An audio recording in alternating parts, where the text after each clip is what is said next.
माझगावच्या मोर्यावर ज्यांनी अंडी फेकली तो तर सापडला, पण त्याच्यानंतर जे पोलिसांचं जे स्टेटमेंट आलेलं आहे ते ऐकून तुम्हाला पोलिसांवरच डाऊट जाईल आता। आरोपी का नाम दानिश शेर खान है, इसकी उम्र 22 साल है और वो ऑनलाइन ऑर्डर लेके अंडे बेचने का काम करता है।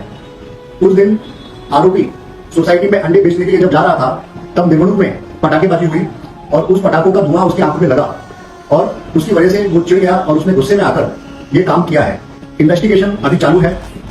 प्राथमिक रूप से ये पता चलता है कि आरोपी मानसिक रूप से असंतुलित है। जर का फटाके फुटले तर फटाक्यांचा धूर होईल खाली, ग्राउंड फ्लोर, जास्तीत जास्त फर्स्ट फ्लोर पर्यंत धूर जाईल।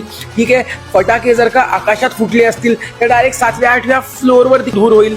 तिसऱ्या माळ्यावरून जेव्हा एक माणूस अंडी फेकतोय तर त्याच्या डोळ्यात तिसऱ्या माळ्यावर कसा काय एवढा धूर गेला की त्याचे डोळे जळायला लागले आणि तो रागात आला आणि त्यांनी अंडी फेकली तिसऱ्या माळ्यावरून। तुम्ही विचार करा, पोलीस याला मानसिक रुग्ण म्हणतायत।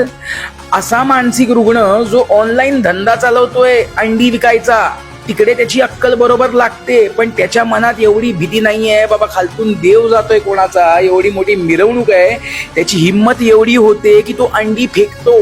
पोलिसांनी तर पाठीमागे घातलेच आहे मानसिक रुग्ण म्हणून। तुम्ही सगळे केसेस काढून बघा, हे लोक हेच प्लॅन करतात, त्याला सरळ मानसिक रुग्णच घोषित करून टाकतात आणि तो चुकतो। मी रिक्वेस्ट करतो, हा जो कोण अंडी विक्या आहे ह्याचे डॉक्टरचे सर्टिफिकेट दाखवायला सांगा, हा कसा काय म्हणजे मानसिक रुग्ण झाला ही व्हेरीफाय करा, नाहीतर असंच होणार। दरवेळेला हे जिहादी आपल्या देवी देवतांची विटंबना करणार, अंडी फेकणार आणि त्यानंतर असेच मोकाट सुटणार आणि एक एक्झाम्पल सेट करणार की बाबा दरवेळेला आपण हिंदूंचा असाच इन्सल्ट करू शकतो। कारण की आता नवरात्र येईल, दिवाळी येईल, तेव्हा पण धूर होईल, तेव्हा पण हेच फेकणार का, अंडी फेकणार, मांस फेकणार। ह्या गोष्टीमध्ये लक्ष घाला साहेब।